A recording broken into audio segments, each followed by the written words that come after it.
अजकल साडे मीडिया की यह सूरत हाल है कि व्यू लैन वास्ते, अपनी शो बनाने वास्ते, अपनी मशहूरी करने वास्ते अल्लाह माफ फरमाए झूठ ते झूठ बोली जाएंगे और लोगों के झूठे इल्जाम लाई जाएंगे। पता को नहीं पिछे गल है कि नहीं है, लेकिन अगों यानी कि बना बना के गल्लां लोगों को सुनाई जाएंगे। एक मिसाल देना, बड़ी प्यारी मिसाल, तवज्जो फरमायो कि एक बादशाह के घर एक धोबन काम करती सी। बादशाह के घर एक धोबन काम करती सी। एक दिन वो काम करदे बड़ी खुश ते हसे पई। जिहड़ी बादशाह की बीवी सी ना, उन्हें धोबन ने पूछया, यानी कि नौकरानी ने पूछया कि अज तू खुश है, बड़ी हसनी ते खैर ते है, की गल है? वो धोबन की नौकरानी सी ना, धोबन कहन लगी कि मलका साहिबा अज धन्नू पैदा होया है, अज धन्नू पैदा होया ते मैं तां बड़ी खुश हाँ। तो बादशाह की बीवी सी, वो अंदर गई, उन्हें डब्बा चुक के लिया मठियाई का, ते कहन लगी अच्छा जे धन्नू पैदा होया तां तू बड़ी खुश है, ऐ ले मठियाई खा। उन्हें उस धोबन भी मठियाई खवाई, आपी भी मठियाई खाधी। वो जो मठियाई खान दिया तो बादशाह की बीवी बड़ी खुश, कह धन्नू पैदा होया। बाहरों बादशाह अचानक आ गया। बादशाह ने देखा कि मेरी बीवी बड़ी खुश है, अज मलका साहिबा बड़िया खुश ने। ते बादशाह ने अपनी बीवी ने बड़ी मुहब्बत बड़ा प्यार सी। बादशाह पूछता है कि रानी साहिबा अज बड़ी खुश हो, खैर ते है, मठियाइयां खा रहे हो? तो बीवी कहन लगी कि बादशाह सलामत अज धन्नू पैदा होया है, मैं तां खुश हाँ। ते बादशाह सलामत वो भी मठियाई खान लग पिया। उन्हें कहा अच्छा अज धन्नू पैदा होया है।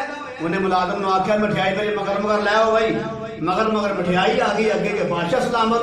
जो बादशाह सलामत बड़े खुश ने कि अज धन्नू पैदा होया है। जो बादशाह सलामत बाहर गए ने, अपने बगीचे च निकले ने, जो बाहर निकले थे कि मुलाजम आए जिन्हें खुशामदा करते हैं, बादशाह सलामत की जे हो, बादशाह सलामत जिंदगी दराज करे, वाह जी वाह जी। बादशाह सलामत मुस्कुरा रहे ने, सारे तारीफा करन लग पे।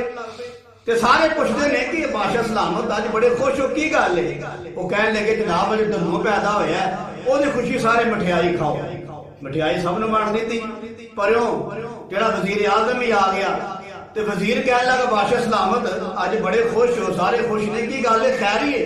बादशाह सलामत कह लगा भाई अज धन्नू पैदा होया है, तो ओदी खुशी च मिठाई बंडे ने, तुसीं भी खाओ। वजीर भी मिठाई खान लग पिया। मशीर ने वजीर को पूछया, मशीर ने वजीर को पूछया कि वजीर साहब कि तुसीं मिठाइयां भी खा रहे हो, असीं मिठाइयां भी खा रहे हाँ, ते दसो कि धन्नू कौन है? ते वजीर कह लगा मैनूं ते कोई नहीं पता, बादशाह सलामत को पूछ रहे हैं, जेडे मठियाइयां खवा रहे ने खुश ने, उन्होंने पूछ रहे हैं धन्नू कौन है? आखिरकार वजीर साहब ने जुरत की, बादशाह सलामत को पूछा कि बादशाह सलामत साहब कि मठियाइयां तुसीं भी खा रहे हो, असीं खा रहे हैं, सारा माहौल खुश है, ये दसो कि धन्नू है कौन है? तो बादशाह सलामत कहने लगे वे मैनूं ते कोई नहीं पता, मैं अपने घर गया हाँ, अपनी मलका साहबा नूं वेखिया, वो बड़ी खुश सी, उन्हें मैनूं कहा कि धन्नू पैदा होया, तो उहदी खुशी दी मठियाइयां असीं खा रहे हैं, ते मैं भी उन्हूं खुश वेख के मैं मठियाई खाई, नाले मैं वंडण लग पिया। ते बादशाह सलामत ने कहना चलो घरों जाके पुछने अपनी मलका नूं कि धन्नू कौन है? जो बादशाह सलामत घर आए, आके अपनी बीवी मोहतरमा ने पूछया कि मठियाई तो तुसां भी खा लई, असां भी खाधी है, ये धन्नू कौन है? ते बादशाह सलामत की बीवी मोहतरमा कह लगियां जनाब मैनूं भी कोई नहीं पता, ऐ धोबन साडी अज नौकरानी बड़ी खुश सी, ते एह पई आंदी ही कि अज धन्नू पैदा होया है, ते मैं इहनूं मठियाई खवाई, मैं भी खाधी, तुसां भी खा ली। अज इहनूं पुछना सत्यानाश होने दा, इहनूं पुछना कि धन्नू है कौन ही? जो बादशाह सलामत की बीवी ने पूछया ना उस नौकरानी नूं, धोबन नूं कि नी दस धन्नू है कौन है?